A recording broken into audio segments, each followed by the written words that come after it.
नमस्कार, news our का खास कार्यक्रम आमना सामना देख रहे हैं आप। मैं हूं आपके साथ रूबी। आज हम बात करेंगे अपमान पर घमासान की। जी, मध्य प्रदेश में के महू में कांग्रेस से जय बापू जय भीम जय संविधान सम्मेलन करने जा रही है। इसे लेकर एमपी के सीएम डॉक्टर मोहन यादव ने कांग्रेस पर तंज कसा है। उन्होंने कहा कि कांग्रेस ने बाबा साहब अम्बेडकर के साथ हमेशा अन्याय किया, अब वोट की खातिर कांग्रेस सम्मेलन करने जा रही है। सीएम के इस बयान के बाद एमपी कांग्रेस ने पलटवार किया है, जिससे सियासी घमासान छिड़ गया है। इसी मुद्दे पर आज हम करेंगे चर्चा। तो आइए शुरू करते हैं आमना सामना।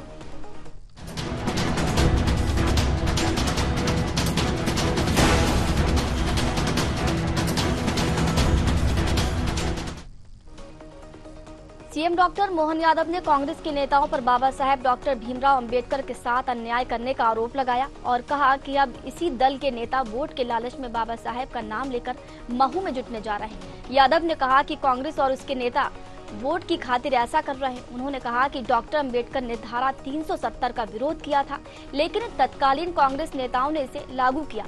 इसी तरह डॉक्टर अंबेडकर को सरकार में बेहतर और उनकी रुचि का मंत्रालय नहीं दिया गया। जब उन्होंने लोकसभा चुनाव लड़ा तो कांग्रेस ने उन्हें चुनाव हरवा दिया। ऐसे एक नहीं कई उदाहरण हैं जहां पर कांग्रेस ने डॉक्टर अंबेडकर का विरोध किया है।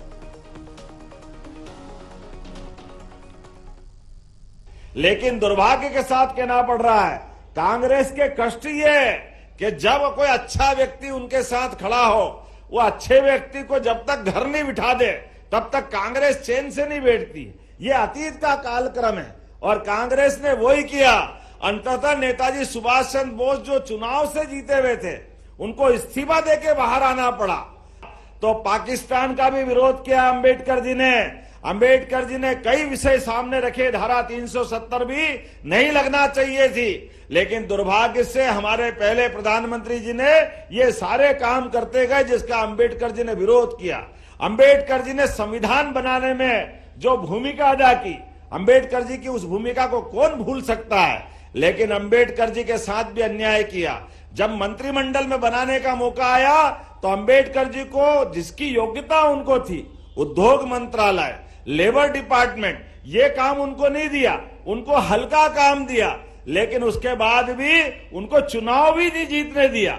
आज कांग्रेस के लोग वोट के लालच में मध्य प्रदेश में आकर के महू से यात्रा निकालने का सपना देख रहे हैं। अरे भाई, पहले अपने पुराने पापों का हिसाब रख लो। आप अपने अंदर झांक के देखो, अंबेडकर जी के साथ जितना अन्याय कांग्रेस के लोगों ने किया, चुनाव हरवाया, अंबेडकर जी को जीते जी कोई पुरस्कार नहीं दिया। जो उनको हरा के चुनाव जीता उसको पद्म विभूषण दिया। ये कांग्रेस का काला कारनामा है। और आज ये बगुला भगत बनकर के सबके बीच में अंबेडकर जी का चेहरा लेके आ रहे हैं, शर्म आना चाहिए। वहीं कांग्रेस की ओर से मुकेश नायक ने मुख्यमंत्री के बयान पर पलटवार किया। मुकेश नायक ने तंज कसते हुए कहा कि बाबा साहेब को संविधान सभा में जिम्मेदारी किसने दी? इनके नेता तो नेहरू जी के मंत्रिमंडल में रहकर मजे ले रहे थे। आज बीजेपी वाले क्या बात करते हैं, सारी चीजें जनता के सामने है। बाबा साहब को केंद्रीय मंत्रिमंडल में बीजेपी ने लिया था। बाबा साहब को संविधान ड्राफ्टिंग कमेटी का अध्यक्ष बीजेपी ने बनाया था। बाबा साहब को संविधान सभा में प्रमुखता से जिम्मेदारी बीजेपी ने दी थी।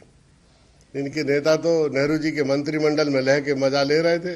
श्यामा प्रसाद मुखर्जी जो इनके आदर्श हैं, कांग्रेस के मंत्रिमंडल में थे और एक समय पश्चिम बंगाल में मुस्लिम लीग के मंत्रिमंडल में थे, सरकार बनी थी जब फजलल हुक चीफ मिनिस्टर बने थे और ये गृह मंत्री बने थे। ये क्या बातें कर रहे हैं? ये अभी ना इन्होंने बहुत भ्रमित कर लिया। अब कांग्रेस में जो नई पीढ़ी आई है उसको पूरा इतिहास पता है, सारी चीज जनता के सामने बिल्कुल स्पष्ट कर देंगे। और अभी तो उन्होंने देख लिया है कि अंबेडकर जी का अपमान करने से क्या फर्क पड़ता है। क्या अभी तो उन्होंने हमारे नेता सरदार वल्लभ भाई पटेल की प्रतिमा बनाई है, अब आगे चल के वो नेहरू जी, गांधी जी और अंबेडकर जी के मंदिर बनाएंगे बीजेपी के दफ्तर में। तो देखिए, आज हम बात कर रहे हैं अपमान पर घमासान की। देखिए, सवाल यहाँ पर इसलिए उठता है कि अचानक से चर्चा का विषय, चर्चा का केंद्र अंबेडकर जी क्यों बन गए, ये समझ नहीं आ रहा। क्योंकि ऐसा तो नहीं कि अंबेडकर जी की एंट्री अभी हुई है, सालों पुरानी बातें ये कांग्रेस या बीजेपी को अभी ही क्यों याद आ रही है, ये एक बड़ा सवाल बनकर रह गया है। खैर, इसी मुद्दे पर आज हम चर्चा करेंगे, चर्चा को आगे बढ़ाएंगे। हमारे साथ मेहमान जुड़ चुके हैं। सबसे पहले आपका परिचय करा दूं, बीजेपी प्रवक्ता डॉक्टर गुलरेज शेख हमारे साथ जुड़ चुके हैं। डॉक्टर गुलरेज जी, बहुत बहुत स्वागत है आपका। कांग्रेस प्रवक्ता कुंदन पंजाबी जी हमारे साथ जुड़ चुके हैं। कुंदन जी, आपका भी बहुत बहुत स्वागत है। और वरिष्ठ पत्रकार रमेश शर्मा हमारे साथ जुड़ चुके हैं। रमेश जी, आपका भी बहुत बहुत स्वागत है। तो चर्चा की शुरुआत सबसे पहले मैं गुलरेज जी आपके साथ करना चाहूंगी। बीजेपी आरोप लगा रही है कि बाबा साहेब का कांग्रेस ने हमेशा से अपमान किया है, योग्य होते हुए भी उनकी योग्यता को दरकिनार किया गया है और आज ऐसी बातें कर रहे हैं, क्या कहेंगे?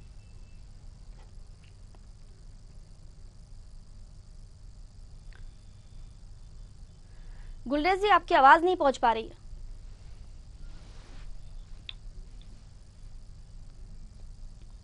चलिए लौटेंगे आपके पास गुलरेज जी। हमारे साथ कुंदन पंजाबी जी भी जुड़े हुए हैं। कुंदन जी, आप पर कांग्रेस आरोप लगा रही है कि बाबा साहेब के अपमान का, आप ठीक है, आप आरोप लगा रहे हैं, बीजेपी आरोप लगा रही है, लेकिन यहाँ पर कांग्रेस का कहना है कि नेहरू जी के मंत्रिमंडल में आपके नेता मजे कर रहे थे। देखिए रूबी जी, देश को आजादी के आज 75 वर्ष लगभग हो चुके हैं। बाबा साहब भीमराव अंबेडकर जी हमारे संविधान के निर्माता, संविधान कमेटी के अध्यक्ष, जिनको कि कांग्रेस पार्टी ने ही बनाया था, और इस देश के अंदर समता मूलक समाज की प्रस्तावना लेकर बाबा साहब अंबेडकर आगे चले, संविधान का निर्माण हुआ। एक बेहतर संविधान जो पूरे विश्व के अंदर प्रसिद्ध है, वो भारत का संविधान बाबा साहब नेतृत्व के में गढ़ा गया। उसका आज से 75 साल पहले भी एक ऐसी विचारधारा थी इस देश के अंदर जिससे भारतीय जनता पार्टी का जन्म हुआ। उन लोगों ने 75 साल पहले भी बाबा साहब अंबेडकर के संविधान का अपमान करने का प्रयास किया था, और उस समय 1947 के बाद संविधान के निर्माण के समय पर बाबा साहब अंबेडकर के पुतले जलाने का काम किया था। वही विचारधारा आज संसद के अंदर पहली बार ऐसा हुआ है रूबी जी। 75 साल देश को आजाद हुए हो गए, देश के अंदर कई सरकारें आई, कई सरकारें चली गईं, उसके अंदर अलग अलग दलों की सरकारें भी आई, अलग अलग दलों की सरकारें चली गईं, लेकिन संसद के अंदर 75 साल के इतिहास में आज तक किसी भी मंत्री ने बाबा साहब भीमराव अंबेडकर का अपमान करने का काम नहीं किया जो भारतीय जनता पार्टी के नेता अमित शाह ने किया। ये मेरा सीधा सीधा आरोप है, और जिस प्रकार से ये अपमान करने का प्रयास किया गया है, ये उसी का नतीजा है कि आज देश के अंदर इस बात को गंभीरता के साथ कहा जा रहा है कि संविधान का विरोध भारतीय जनता पार्टी और उसके नेता लगातार कर रहे हैं और 75 साल से कर रहे हैं। ये स्थिति है। संविधान का लगातार विरोध करना, बाबा साहब के संविधान का विरोध करना, बाबा साहब का विरोध करना, ये भारतीय जनता पार्टी लगातार कर रही है। किस मुंह से ये कांग्रेस के ऊपर आरोप लगाते हैं, ये मुझे समझ नहीं आता, और बड़ा आश्चर्य होता है भारतीय जनता पार्टी के नेताओं के ऊपर कि वो इस प्रकार की बचकानी बातें करके अपनी हंसी उड़वाने का काम करते हैं। ये देश के दलित, शोषित, पीड़ित, आदिवासी सभी लोग ये देख रहे हैं किस प्रकार से नौकरियां इस देश के अंदर खत्म की जा रही हैं, और जब नौकरियां खत्म की जा रही हैं तो आरक्षण खत्म करने का काम किया जा रहा है। वो काम कर रही है भारतीय जनता पार्टी, ये संविधान विरोधी काम है। ठीक है कुंदन जी, जवाब ले लेते हैं। गुलरेज जी, आवाज आ रही है मेरी? गुलरेज जी, आरोप लग रहा है कि 75 साल से बीजेपी जो है वो संविधान का और बाबा साहब का अपमान करती आ रही है। देखिए, मुझे लगता है कि कुंदन भाई मेरे मित्र हैं, लेकिन या तो उन्होंने बाबा साहेब और कांग्रेस पार्टी का इतिहास पढ़ा नहीं है, या कांग्रेस के प्रवक्ता का धर्म निभा रहे हैं, इसलिए इस प्रकार की बातें कर रहे हैं। क्योंकि आप देखिए, और इस चीज के तो बिल्कुल आपको डॉक्यूमेंटेड प्रूफ है आप बीबीसी की आर्काइव में भी जाएंगे जो कि यूट्यूब पे भी उपलब्ध है, तो उसमें बाबा साहेब का बीबीसी से इंटरव्यू है और वो तो पूना पैक्ट से लेकर बाकी सारी बातें करते हैं। तो आप उठा कर देख लीजिए, पूना पैक्ट से लेकर तो यहाँ तक कि 1952 और उसके बाद के चुनावों में किस प्रकार से खुद नेहरू जी ने उनको हरवाया, ये क्या सब नहीं जानते। और एक लंबी श्रृंखला है, कुछ लेटर्स तो सुभाष चंद्र बोस ने लिखे थे, उसमें उन्होंने कहा था कि 2 लोगों को छोड़ के कांग्रेस में जो थे बाकी सब तो एक्स्ट्राज हैं, और किस प्रकार से उनको भी कांग्रेस की नेतृत्व करने से किक आउट किया गया था जबरदस्ती। तो ये एक लंबी श्रृंखला ऐसे राष्ट्र नायकों की मिलेगी जिनका कांग्रेस लगातार अपमान करती रही है, और अभी भी यही हो रहा है। केवल जो कर रहे हैं ना, ये केवल एक वोट बैंक को साधने की एक राजनीति है। अगर मैं तो बड़ा स्पष्ट रूप से कहता हूँ कि आप या कोई भी अमित शाह जी का वो भाषण सुने तो आपको इस बात का बोध हो जाएगा कि उन्होंने क्या कहा था। वो यही कह रहे थे कि बाबा साहेब के नाम का कितना दुरुपयोग करते हैं, केवल एक उसका उपयोग करते हैं, उसका रेटोरिक करते हैं, लेकिन उनके लिए कुछ करते नहीं है, ये उनको मानते भी नहीं है, दिल से उनकी इज्जत भी नहीं करते। यही तो बात कह रहे थे अमित शाह जी। उस बात को भी इन्होंने कट कॉपी पेस्ट करके एक पतंगड़ बनाने की कोशिश की। तो कांग्रेस के विषय में तो भी मैं मानता हूँ, कांग्रेस जो है ना, ये प्रचार तंत्र में फिजूल का झूठा प्रचार करने में बड़ी एक्सपर्ट है। लेकिन आप ये बताइए मुझे कि बाबा साहेब को जो भारत रत्न मिला था, नेहरू जी को पहले भारत रत्न मिल गया उनके जीते जी जीवन काल में, लेकिन बाबा साहेब को नहीं मिलता है। इंदिरा गांधी ने अपने आप को भारत रत्न दे दिया जैसे नेहरू जी ने खुद को दिया था, लेकिन बाबा साहेब को नहीं मिलता है। जब उसके बाद भाजपा के सपोर्टिव सरकारें आना शुरू हुई, तभी क्यों बाबा साहेब भीमराव अम्बेडकर जी को भारत रत्न दिया जाता है। जो जितने भी, चाहे इंग्लैंड से लेकर जितनी भी भारत के अंदर प्रॉपर्टीज थी जिनका ताल्लुक था उनसे या उनकी जीवन से उनका जीर्णोद्धार नहीं किया गया, उनको या तो परचेज करके उनका जीर्णोद्धार जैसे इंग्लैंड में नहीं किया, क्यों नहीं किया गया? क्योंकि वो चाहते थे कि विश्व पटल पर और इतिहास के पटल पे 1-2 लोगों, पर्टिकुलर एक परिवार विशेष के अलावा किसी का भी नाम अंकित नहीं रहे। आप ये देखिए, मौलाना अबुल कलाम आजाद, उनकी किताब थी इंडिया विंस फ्रीडम, और इंडिया विंस फ्रीडम को इतने साल तक तो पब्लिश नहीं होने दिया फुल फॉर्म में। उनके डेथ के 25 से 30 साल के बाद, अगर मैं थोड़ा समय भूल रहा हूँ लेकिन रमेश शर्मा जी शायद ज्यादा अच्छा बताएंगे उस विषय पे, 25 थे या 35 साल थे, उसके बाद वो फुल फ्लैशड जो थी वो प्रिंट हुई उसके सारे वॉल्यूम्स के साथ, उसके सारे पन्नों के साथ। वो कहते हैं कि उनके जीवन की सबसे बड़ी गलती थी नेहरू जी को का सपोर्ट करना, कि वो प्रेसिडेंट बने कांग्रेस के। तो ये सब लोगों ने कही है, महापुरुषों ने ये बातें कही है और ये इंकित है। इंडिया विंस फ्रीडम पढ़ के देख ले कोई, अगर मेरी बात झूठ हो तो। ठीक है, लौटेंगे आपके पास। रमेश जी, 75 साल हो गए आजादी को, लेकिन पिछले कुछ दिनों से अचानक से बाबा साहब सियासत का इतने ज्यादा केंद्र क्यों बन रहे हैं? क्या वजह हो सकती है? देखिए, सब पहले तो समझ लीजिए, स्वतंत्रता को 78 साल हो जाएंगे 15 अगस्त को, तो 78 वर्ष हो रहे हैं, तो 75 नहीं, 3 साल पीछे चल रही हो तुम। तो कुल मिलाकर के दूसरी, इसमें कोई शक नहीं कि इस समय भारतीय जनता पार्टी कांग्रेस में कंपटीशन चला हुआ है कि कौन किधर अंबेडकर जी की माला जपता है। दोनों इस काम में लगे हैं। आप अगर देखें, स्वतंत्रता के 30 वर्षों किसी ने अंबेडकर जी कोई खोज खबर नहीं ली। उनको तो चुनाव हराने की बात तो आती है। अंबेडकर जी ने एक राजनीतिक दल बनाया जिसको आगे चल करके उनके बेटे और पत्नी ने लाया था। उस दल के विरुद्ध भी सारे दलों ने उम्मीदवार अपने खड़े किए। लगभग स्वतंत्रता के 30 वर्षों तक अंबेडकर जी की खोज खबर किसी ने नहीं। अचानक क्योंकि बहुजन समाज पार्टी प्रकट हुई, बहुजन समाज ने देश भर में अंबेडकर जी का माया, और बड़ी संख्या में उन्होंने खास तौर से जो एससी वोट था उसको तोड़ा, और उसके बाद से सारे राजनीतिक दल उसमें लग गए। एक बात। दूसरी बात ये बहुत स्पष्ट समझ लीजिए, संविधान सभा के अध्यक्ष अंबेडकर जी नहीं थे। संविधान सभा के अध्यक्ष डॉक्टर राजेंद्र प्रसाद थे। संविधान सभा के अंतर्गत एक ड्राफ्टिंग कमेटी थी, उस ड्राफ्टिंग के अध्यक्ष अंबेडकर जी थे।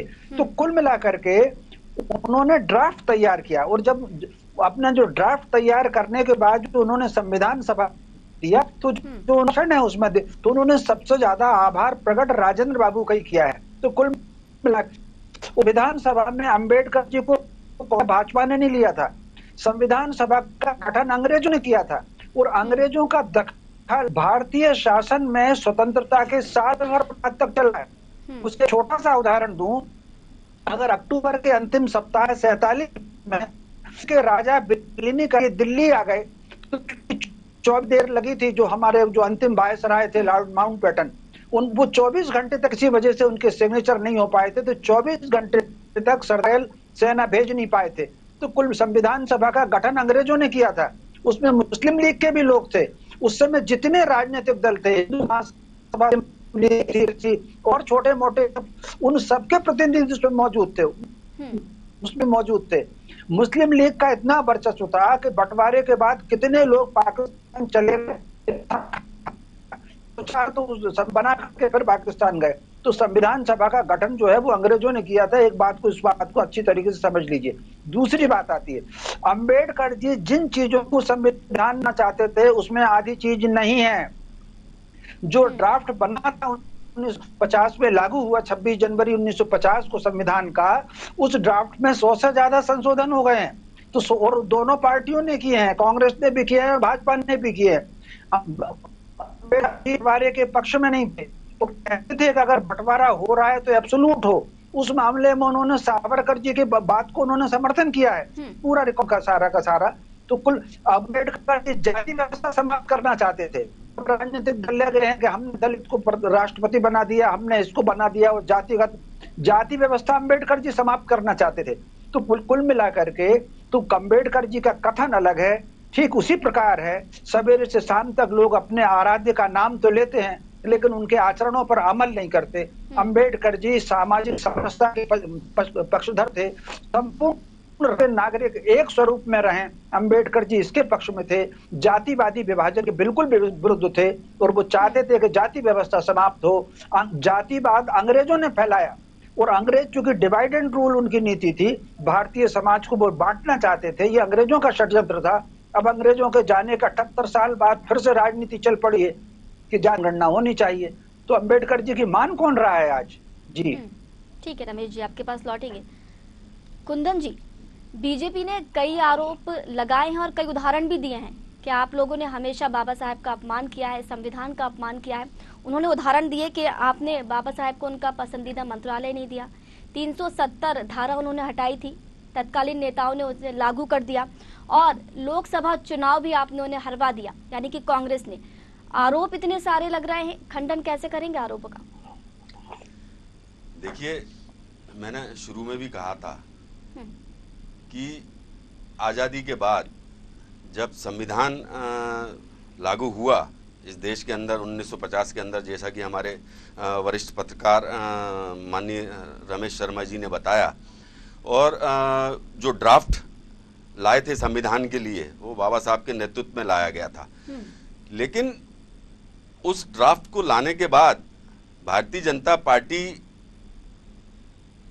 की मिलती जुलती विचारधारा के लोग जो उस समय थे, जिससे भारतीय जनता पार्टी का अब जन्म हुआ, उन लोगों ने उस समय विरोध किया था। वही काम आज भी कर रहे हैं। मैंने इस बात को शुरू में भी कहा था। इस देश के अंदर हम लगातार देख रहे हैं बाबा साहब के संविधान को किस प्रकार से खतरा भारतीय जनता पार्टी की सरकारों के समय पर रहा है, और आज भी वही काम करने का प्रयास और वही काम करने का काम भारतीय जनता पार्टी के नेता लोग कर रहे हैं। उसी की वानगी थी कि इस भर संसद के अंदर देश के गृह मंत्री जी ने बाबा साहब अंबेडकर जी का अपमान करने का काम किया। उसको पूरे देश ने देखा था। उसके बाद भी भारतीय जनता पार्टी के साथ लोग मतलब जो है बड़ी खूबसूरती के साथ और बड़े ही निर्भीक तरीके से झूठ बोलने का काम करते हैं, जबकि उस वीडियो को, संसद के वीडियो को पूरे देश के अंदर चलाया गया, बहुत सारे टीवी चैनलों पे देखा गया, सोशल मीडिया पे देखा गया। सब लोगों ने देखा किस प्रकार से भारतीय जनता पार्टी के लोग शुरू से ही बाबा साहब का अपमान करने का काम करते आए हैं। और रही बात संविधान की, तो संविधान की रक्षा के लिए कांग्रेस पार्टी ने हमेशा अपनी बात कही है और आज भी हमारे नेता माननीय राहुल गांधी जी संविधान के साथ चलने की बात करते हैं और संविधान के अंतर्गत इस देश के अंदर जो जो होना चाहिए वो सारी चीजें होनी चाहिए। आज अगर जाति जनगणना की बात करते हैं राहुल जी इस देश के अंदर, तो उसके अंदर बुराई क्या है? ये संविधान प्रदत्त अधिकारों के अंतर्गत है और उससे एक सामने आएगा कि किस प्रकार से किसकी कितनी भागीदारी है इस देश के अंदर। वो चीजें होनी चाहिए, उसमें बुराई क्या है? भारतीय जनता पार्टी के पेट में दर्द क्यों होता है? करवा लेना है एक बार जाति जनगणना, तो सब चीज सामने आएगी। आज भारतीय जनता पार्टी देश के अंदर बेरोजगारी को सर्वाधिक इस देश के अंदर फैलाने का काम भारतीय जनता पार्टी की सरकारों ने किया है। आज युवा दर दर भटक रहा है, वो भारतीय जनता पार्टी की नीतियों की वजह से, इनकी सरकार की नीतियों की वजह से। ये सरकारी नौकरियां देना ही नहीं चाहते और सरकारी नौकरी जब नहीं होंगी तो आरक्षण भी मतलब जो है नहीं मिलेगा। ये आरक्षण को खत्म करने का जो षड्यंत्र कर रहे हैं, ये संविधान विरोधी काम भारतीय जनता पार्टी की सरकारें कर रही हैं। हम वो इस देश के अंदर बताना चाहते हैं। वो ही बहुत सारे और भी ऐसे कई कारण हैं जिससे कि संविधान को खतरा उत्पन्न होता है। तो राहुल जी वही तो कह रहे हैं, भारतीय जनता पार्टी के पेट में दर्द होता है तो होता रहे। ठीक है कुंदन जी, जवाब ले लेते हैं। गुलरेज जी, आरोप लग रहा है कि जातीय जनगणना की जब बात आती है तो बीजेपी के पेट में दर्द होता है, आरक्षण को खत्म करने का आप लोग षड्यंत्र रच रहे हैं।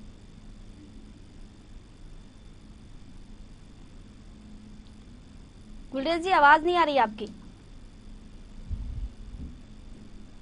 मेरी आवाज आ रही है? जी जी। देखिए, जहां तक रूबी बात है ना आरक्षण की, तो भारतीय जनता पार्टी ने तो हमेशा आरक्षण का सपोर्ट किया है। और जहां तक जातिगत जनगणना का विषय है, हम तो हर मंच से कहे हैं कि हम किसी चीज के खिलाफ नहीं है, उसके भी खिलाफ नहीं है, लेकिन हमको देश को जोड़े रखना है। कुछ लोग ऐसे होते हैं जो चाहते हैं कि देश बिखर जाए। पहले भी इन्होंने देश के कई टुकड़े करवाए, 2 बाहें ईस्ट पाकिस्तान और वेस्ट पाकिस्तान के बीच में कटवाई दी थी ताकि इनके नेता को राज सत्ता मिल सके। और अभी भी ये चाहते हैं कि देश में एक सिविल वॉर हो जाए, देश में एक आपस में खूना जंगी हो जाए, तो वो हम नहीं होने देंगे। भारतीय जनता पार्टी जब तक है, और आज की स्थिति में उस समय हम बहुत कमजोर थे तो हम इनको नहीं रोक पाए। आज की स्थिति में हम इनके कोई भी इस प्रकार के प्लान को कामयाब नहीं होने देंगे जो देश को तोड़ने पर का प्लान हो, केवल अपनी स्वार्थ सिद्धि के लिए। और जहां तक बात है बाबा साहेब की, देखिए अमित शाह जी की मैं आपके विवरण को बार बार कहता हूँ, पूरे भाषण को सुनिए तो आपको बोध होगा इस चीज का कि उन्होंने कुछ भी उनके लिए अपमानजनक नहीं कहा था। उन्होंने केवल कांग्रेस की जो मंशा है उनके प्रति उसका इजहार किया था। अब अगर ये बात करें तो परसों जीतू पटवारी ने क्या कहा कि उनका ये शब्द थे, हूबहू ये शब्द थे उनके कि जिसको वो नाम लेते हैं सबका, राहुल गांधी, मल्लिकार्जुन खड़गे, गांधी परिवार के लोगों का, वो कहते हैं हम बाबा साहेब का अपमान की शुरुआत कर रहे हैं। ये जीतू पटवारी कहते हैं। मैं जानता हूँ कि वो उनकी जुबान फिसल गई थी, लेकिन ये जुबान फिसल के कई बार सच्चाई तो जुबान पा जाती है। तो बाबा साहेब के जो अपमान की शुरुआत तो कांग्रेस पार्टी हमेशा करती रही है और शायद इसीलिए जीतू पटवारी को अध्यक्ष बनाया है, क्योंकि जो मन में रखते हैं वही चीज उनकी जुबान पे आ गई। और क्या आई? हम बाबा साहेब के अपमान की शुरुआत कर रहे हैं, ये जीतू पटवारी ने कहा। परसों पूछ लीजिए इनको, अगर ये बोलते नहीं कहा तो मेरे पास वीडियो क्लिप है। ठीक है रमेश जी, क्या बीजेपी और कांग्रेस ये दोनों ही दल जो हैं बाबा साहेब का नाम लेकर, उनका मुद्दा उठाकर सियासी लाभ पाना चाहते हैं?